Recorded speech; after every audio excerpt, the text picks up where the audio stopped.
Once upon a time there were two little girls named Deb. One little girl grew up to be a preacher while the other grew up to be a pagan, and they both grew up to be the very best of friends. Join the preacher and the pagan as they take a fresh look at Christianity, from the inside out and the outside in.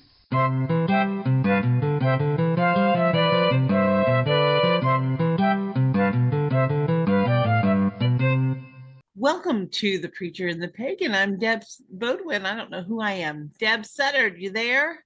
Yeah, I'm here. How you doing, Deb? Oh my gosh. They can send a man to the moon, but they can't teach me how to start a stupid Zoom meeting. Oh my God. Technology is your friend until it isn't. That's my friend. Yes, we could be doing this with Dixie Cup and String from Arizona all the way to Ottawa. That'd be fun. That would be an interesting thing. Yeah. So, what is our topic today, my friend?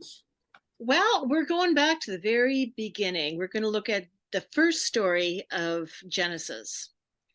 And a lot of folks don't realize there are actually two creation stories in Genesis. They talk about the Adam and Eve one, but they don't really look at the God created over 7 days story. They don't realize that's a whole other story from a whole other source that was a historic telling as well. So it's kind of fun because whereas the Adam and Eve story have humans being created first, the 6 and 7 days story have humans being created last.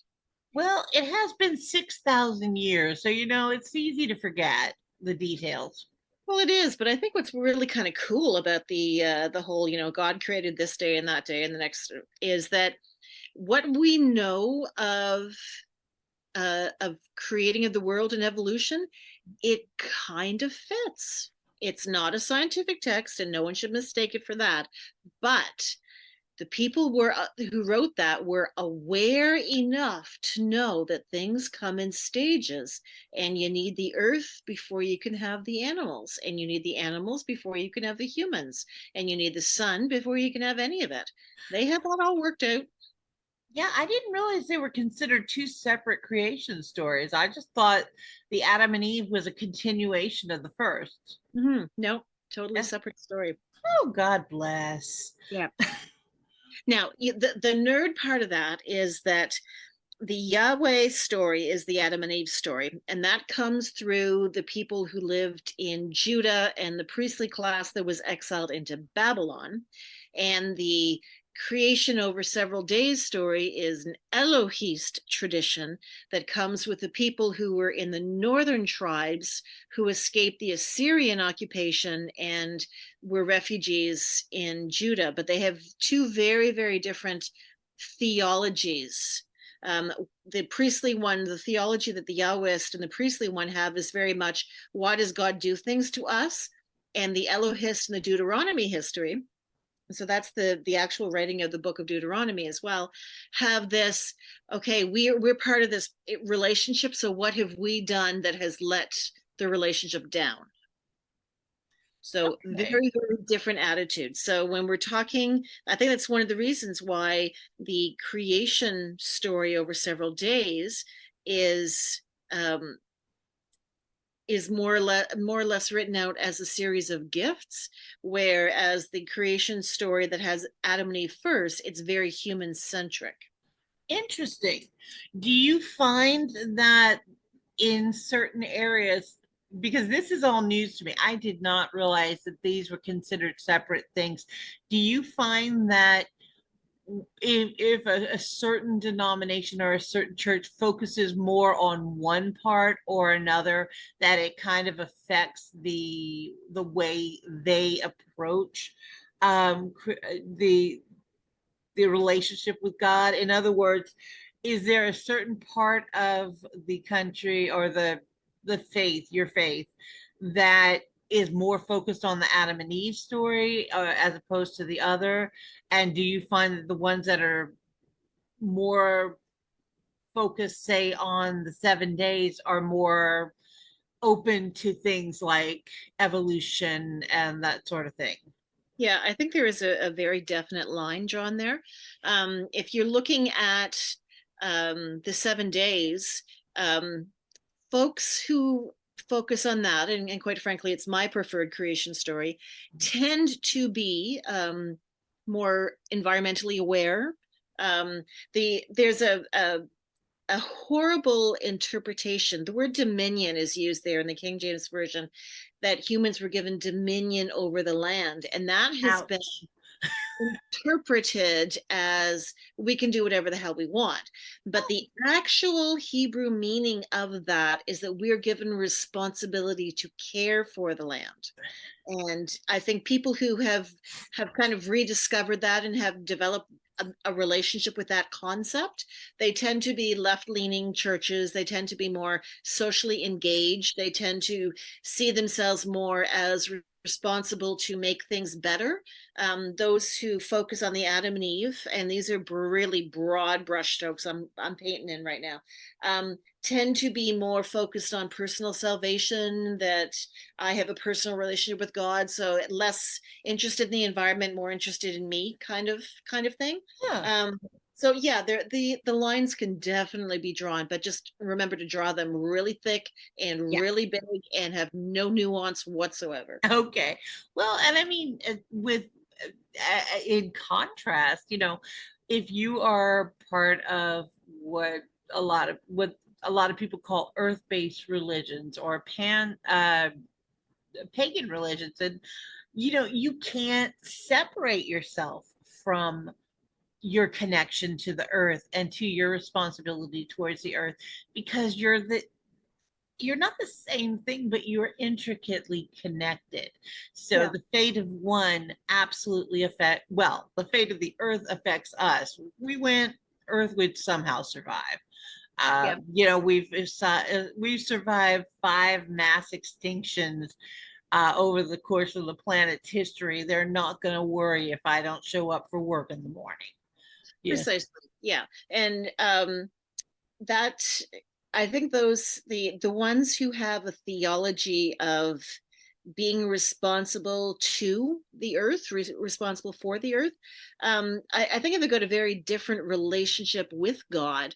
And that's where we get a lot of the co-creator theology that's very prominent in liberal traditions.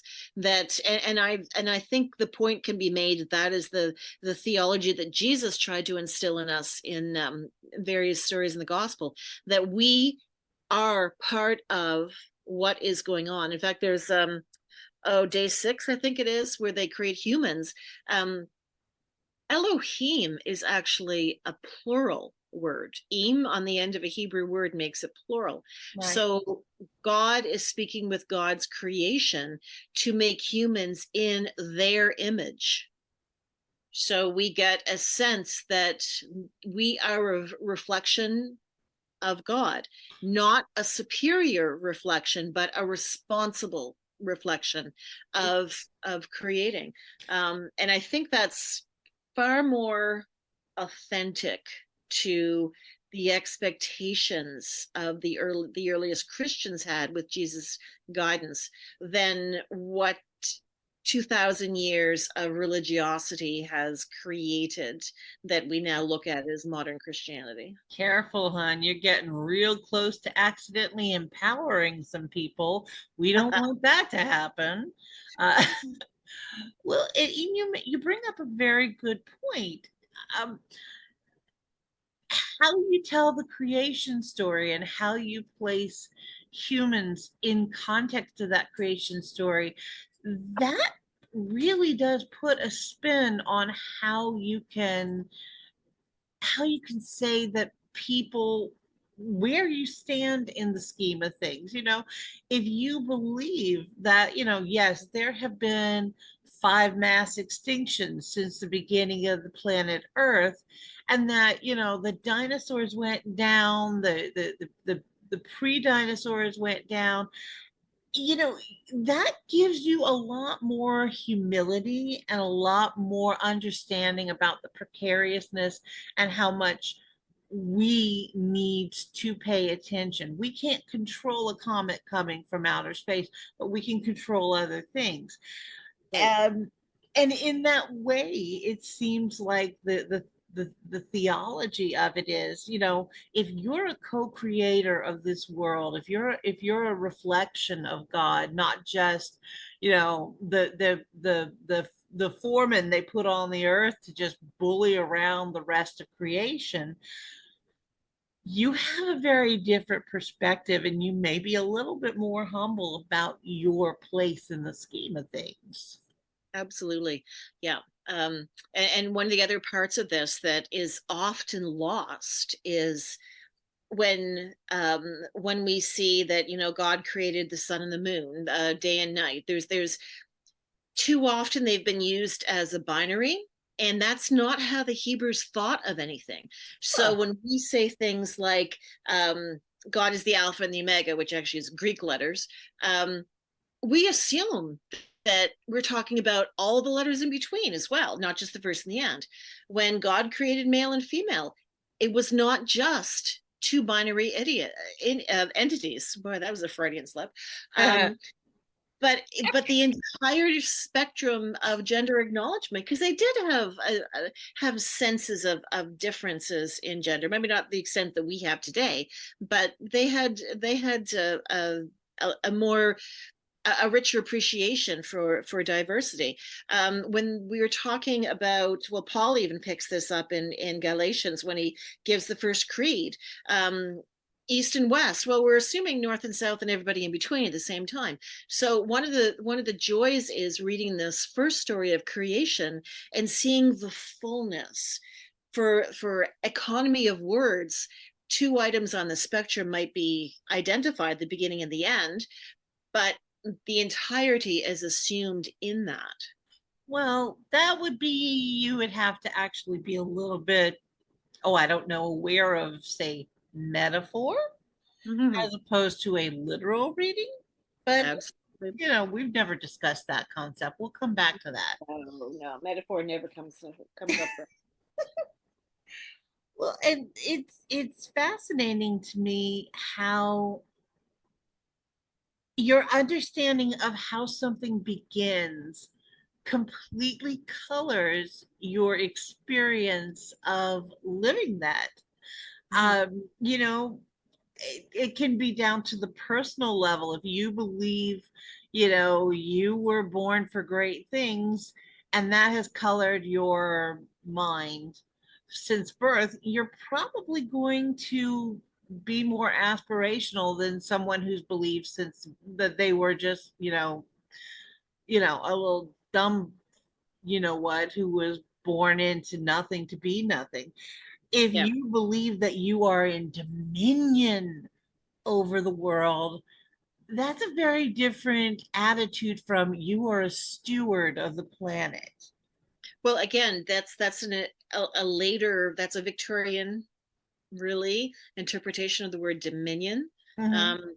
The Hebrew is actually that we are stewards, that we are responsible for that, that we need to make sure. Actually, that no, I'm wrong. The dominion actually comes out of King Jamie's version, so that's going back to the 1700s.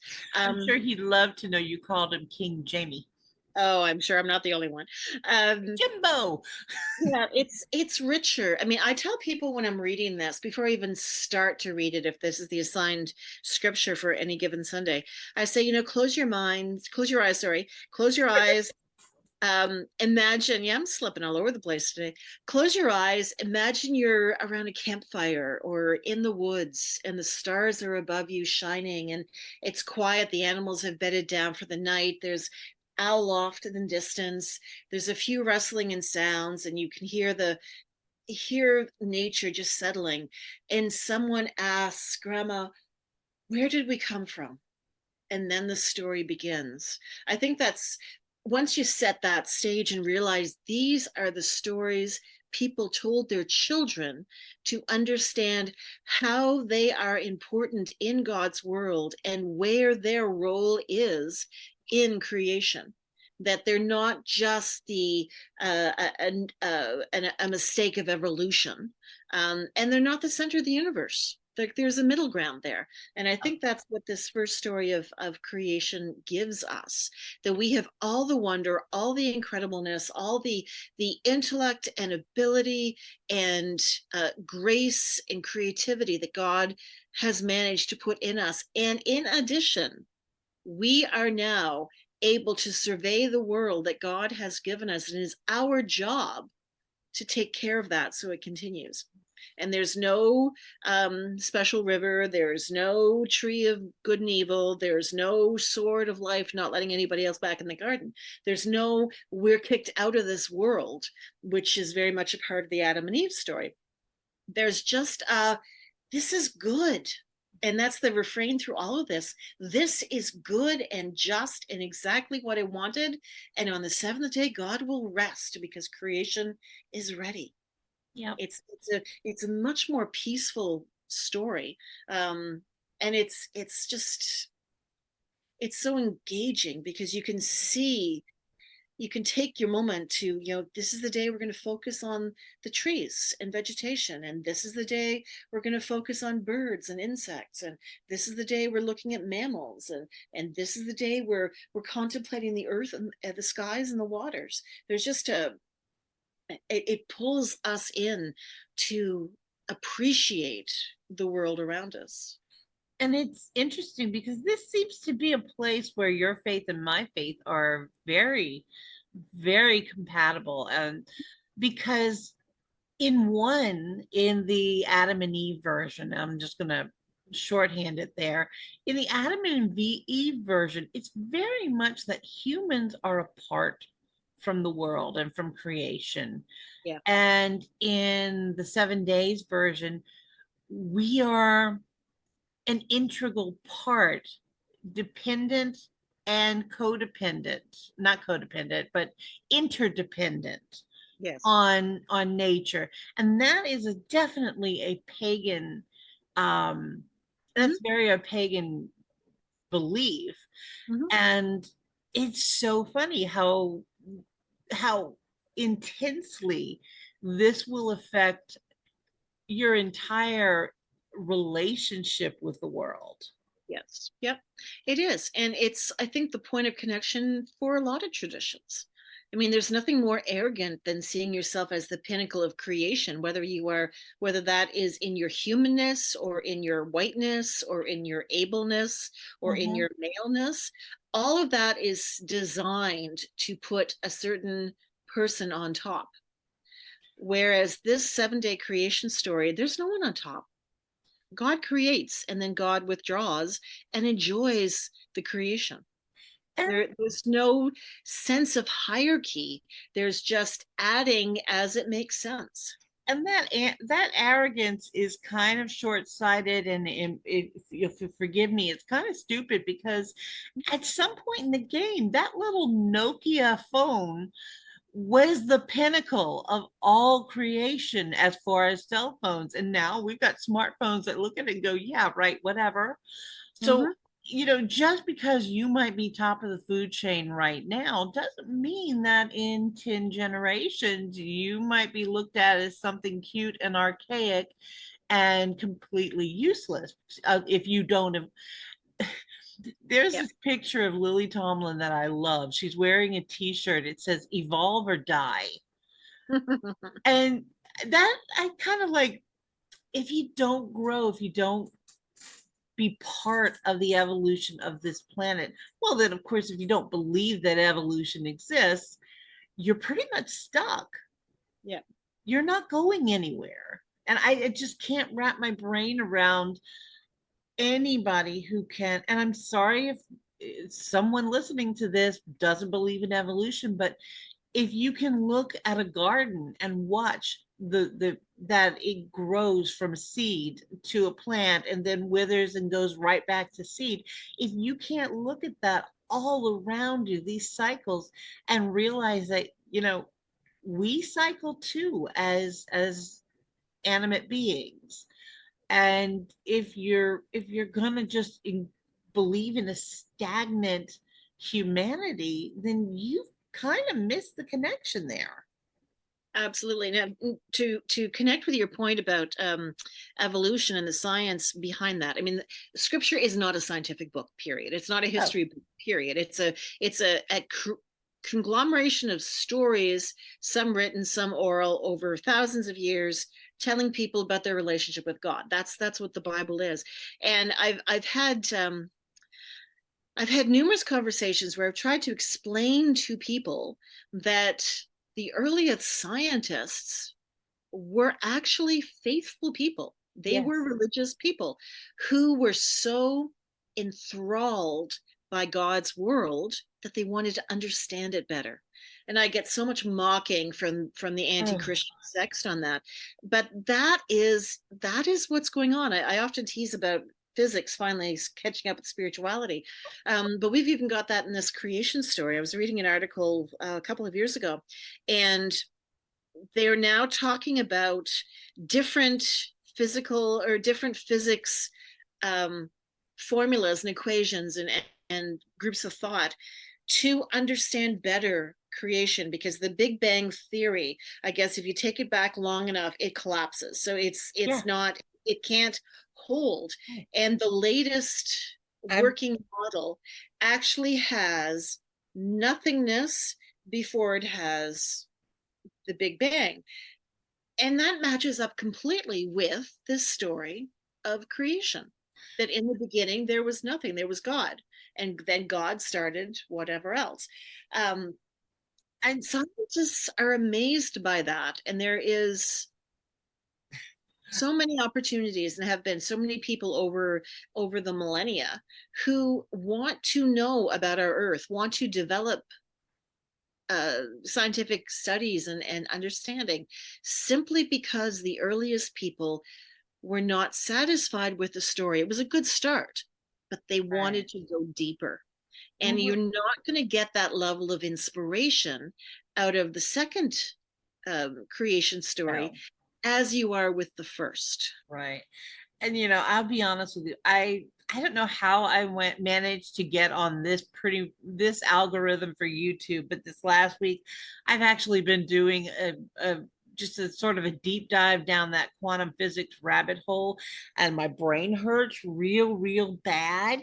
Um, the fact is, the if you want a bare bones answer about science's current idea of the creation of our universe, is they don't know. They have a lot of theories. They have theories about the nature of the universe. They have theories that they can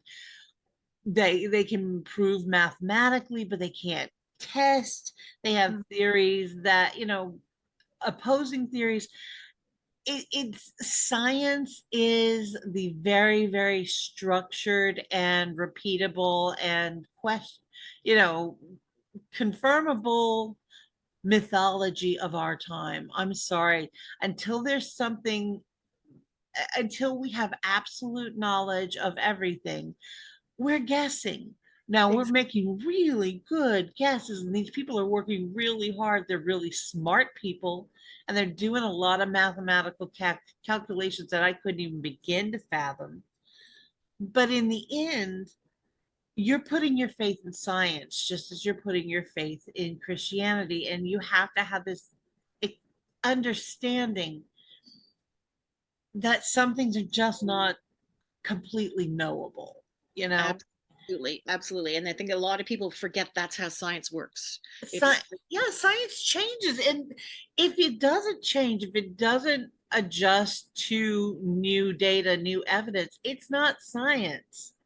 You know, that's what I get so frustrated when I hear people go, well, yeah, but 10 years ago, science said that eggs were bad for you. And now they say they're good.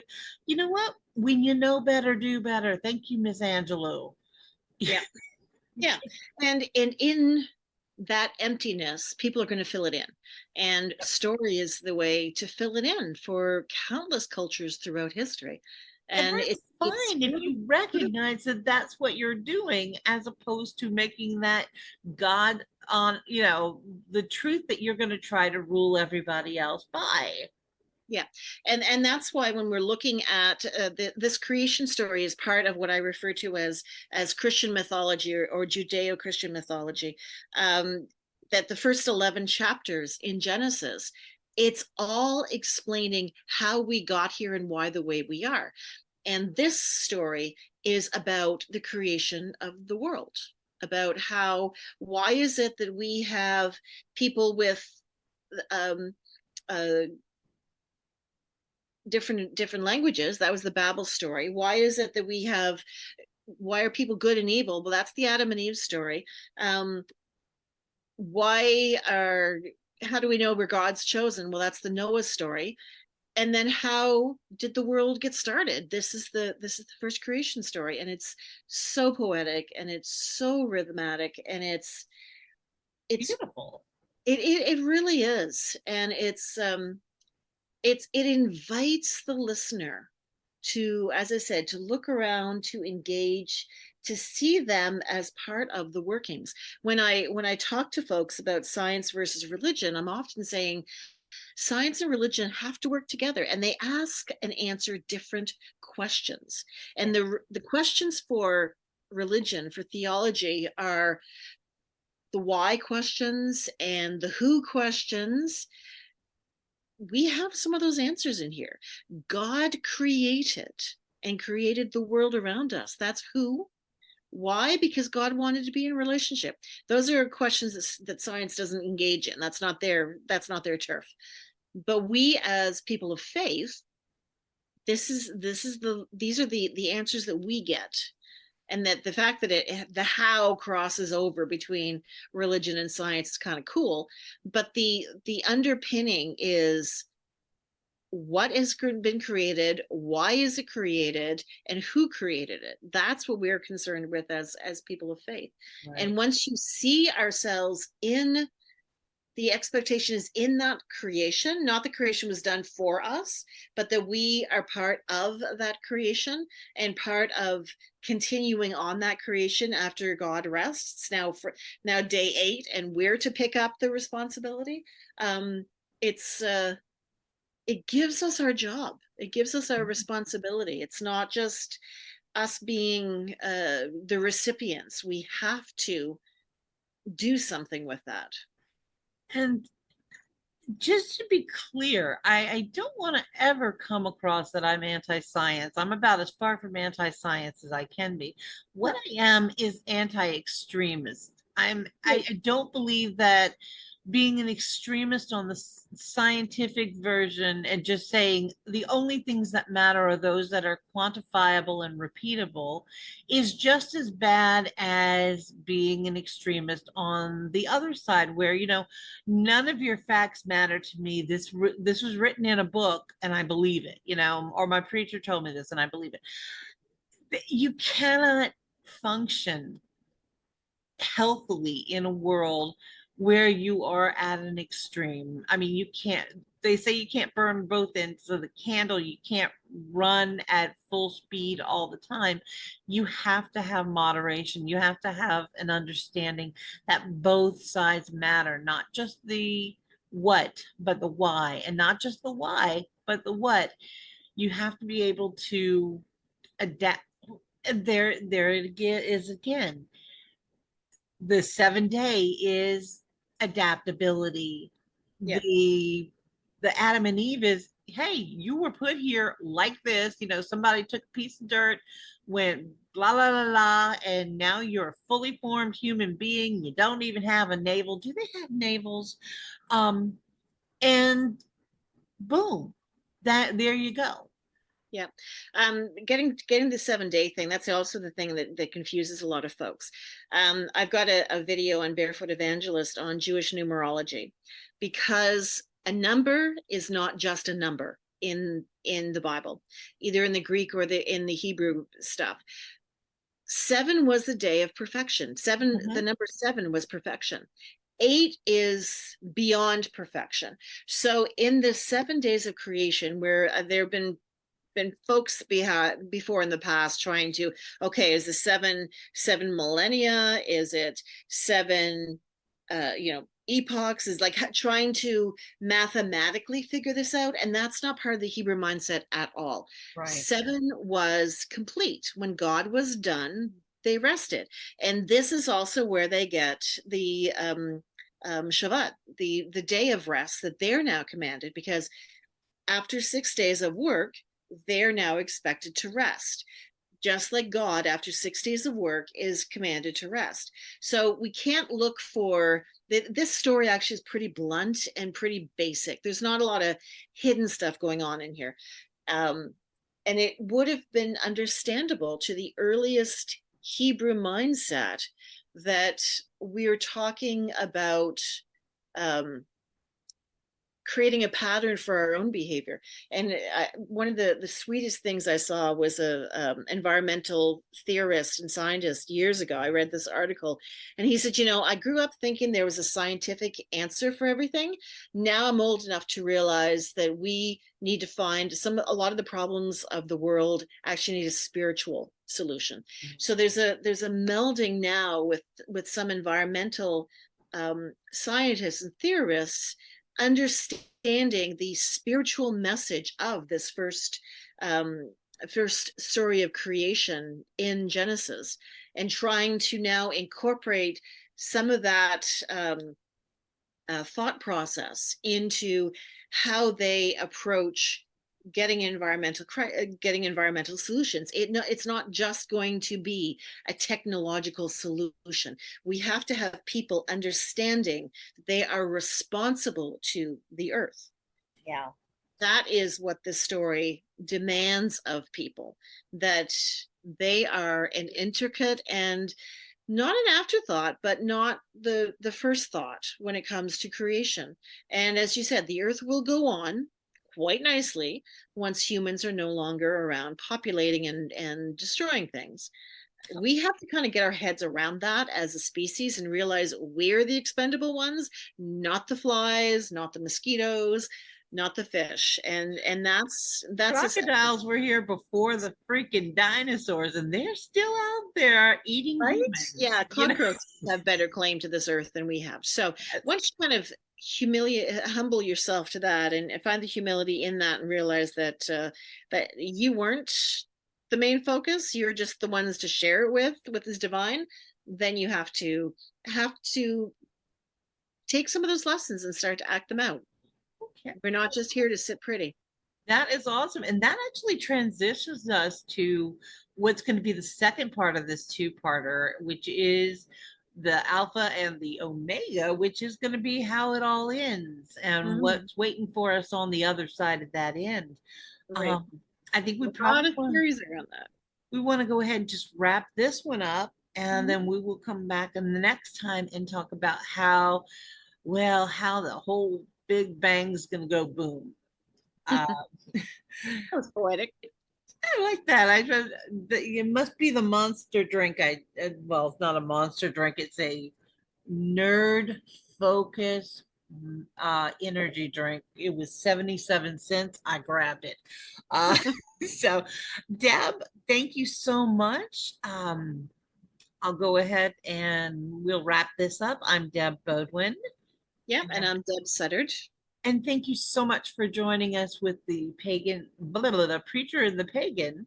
And we will see you back at the end of the world next time. Bye, Deb. Bye. You've been listening to The Preacher and the Pagan with Deborah Suttard and Deborah Bodwin. This podcast is a two-lady podcast production in conjunction with The Barefoot Evangelist. Our producer and sound editor is Catherine Gordon. Our theme music was composed by Deborah Bodwin. You can reach us at thepreacherandthepagan@gmail.com or by visiting our website at barefootevangelist.ca/podcast.